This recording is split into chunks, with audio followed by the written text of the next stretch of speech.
आज हम पढ़ेंगे जीवद्रव्य के बारे में। जीवद्रव्य यानी कि प्रोटोप्लाज्म। सभी कोशिकाओं में एक अर्ध तरल जेलीनुमा द्रव भरा रहता है। कैसा द्रव? द्रव यानी कि पदार्थ, द्रव्य यानी कि पदार्थ। अर्ध तरल जेलीनुमा पदार्थ भरा रहता है जिसे हम जीव द्रव्य कहते हैं। जीव द्रव्य किसे कहते हैं? सभी कोशिकाओं में एक अर्ध तरल जेलीनुमा द्रव भरा रहता है जिसे हम जीव द्रव्य कहते हैं। जीव द्रव्य को सर्वप्रथम कार्टी ने देखा था। किसने देखा था? सबसे पहले कार्टी नामक वैज्ञानिक ने देखा था।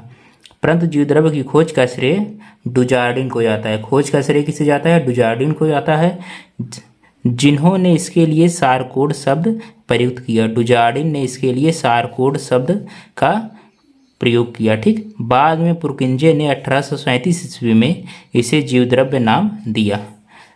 बाद में पुरकिंजे नामक वैज्ञानिक ने 1837 में इसे जीवद्रव्य नाम दिया। जीवद्रव्य के भाग। Part of protoplasm. नंबर पहला, कोशिका द्रव्य, साइटोप्लाज्म। ठीक, कोशिका में भरा सारा जीवद्रव्य जिसमें कोशिकांग उपस्थित होते हैं वह कई रासायनिक व भौतिक क्रियाएं संपन्न होती हैं, कोशिका द्रव्य कहलाता है। कोशिका द्रव्य किसे कहते हैं? कोशिका में भरा सारा जीवद्रव्य जिसमें अन्य कोशिकांग उपस्थित होते हैं। अन्य कोशिकांग जैसे माइटोकॉन्ड्रिया, अंतःप्राद्रवी जालिका, राइबोसोम, लवक, ये सब हैं कोशिका के कोशिकांग। जिनमें ये कोशिकांग उपस्थित होते हैं वह कई रासायनिक व भौतिक क्रियाएं संपन्न होती हैं। क्या कहलाता है? कोशिका द्रव्य कहलाता है। ये है आपका जंतु कोशिका। ठीक है, जंतु कोशिका है। आप इसमें देखिए, ये जो कोशिका है ये कोशिका की आउटर लाइन है। ठीक, कोशिका कला जिसे कहते हैं। ठीक, कोशिका कला है ये। और ये कोशिका के अंदर ये यहाँ पे जो द्रव भरा ये है केंद्रक आपका। ठीक, ये क्या है? केंद्रक है। ये है केंद्रिका आपकी, ये केंद्रिका है और ये केंद्रक है। और यहाँ से पूरे में जो द्रव भरा है कोशिका के अंदर केंद्रक में, ठीक, इस पूरे संपूर्ण रूप को हम क्या कहते हैं? जो इसमें द्रव भरा है जेलीनुमा, अर्ध तरल जेलीनुमा जो द्रव भरा है इसे हम कहते हैं जीव द्रव्य। इसी को हम कहते हैं जीव द्रव्य। केंद्रक द्रव्य और कोशिका द्रव्य के संपूर्ण रूप को हम कहते हैं जीव द्रव्य। ठीक, और जब इन्हें हम अलग अलग करते हैं तो एक हो जाता है कोशिका द्रव्य। ये कोशिका के अंदर जो है केंद्रक को छोड़ के जो केंद्रक के अंदर द्रव है उसको छोड़कर, ठीक, ये जो बस केंद्रक के अंदर द्रव जो है उसको छोड़कर इतने स्थान के द्रव को छोड़कर जो इतने स्थान में जो द्रव भरा है उसे हम क्या कहते हैं? कोशिका द्रव्य। कोशिका के अंदर ये देखिए, कोशिका में भरा सारा जीवद्रव्य जिसमें अन्य कोशिकांग उपस्थित होते हैं। अन्य कोशिकांग, यही देखिए, इनमें अन्य कोशिकांग जैसे गाल्जी उपकरण कोशिका द्रव में उपस्थित है।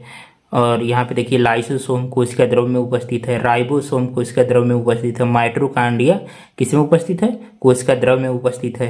अंतःप्राद्रवी, खुरदुरी अंतःप्राद्रवी जालिका। खुरदुरी अंतःप्राद्रवी जालिका उसे कहते हैं जिसमें अंतःप्राद्रवी जालिका के ऊपर अगर राइबोसोम लगा है उसे कहते हैं खुरदुरी अंतःप्राद्रवी जालिका। ठीक, और ये देखिए यही है कोशिका द्रव्य। कोशिका द्रव्य, इसमें जो तरल पदार्थ भरा है, अर्ध तरल पदार्थ जो भरा है वही क्या कहलाता है? कोशिका द्रव्य।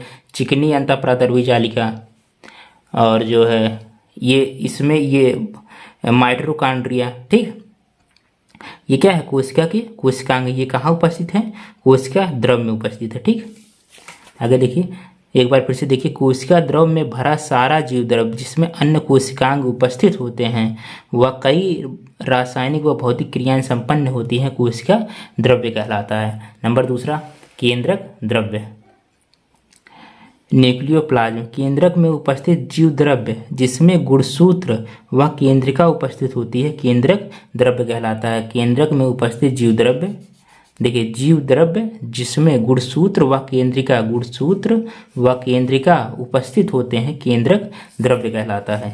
ये केंद्रक में उपस्थित, यह केंद्रक में उपस्थित वह जीव द्रव्य जिसमें गुणसूत्र, ये गुणसूत्र हैं केंद्रक के बगल बगल में, ठीक, केंद्रक गुणसूत्र तथा केंद्रिका उपस्थित होता है, क्या कहलाता है? केंद्रक द्रव्य कहलाता है। ठीक, देखिए केंद्रक द्रव्य, केंद्रक द्रव्य और केंद्रक, ये है केंद्रक और केंद्रक का आवरण, ये है आवरण, केंद्रक का आवरण। ठीक, जीव द्रव्य के कार्य, फंक्शन ऑफ प्रोटोप्लाज्म। नंबर पहला, यह कोशिकांगों के बीच पदार्थों का आदान प्रदान करता है। यह कोशिकांगों के बीच पदार्थों का आदान प्रदान करता है। कौन?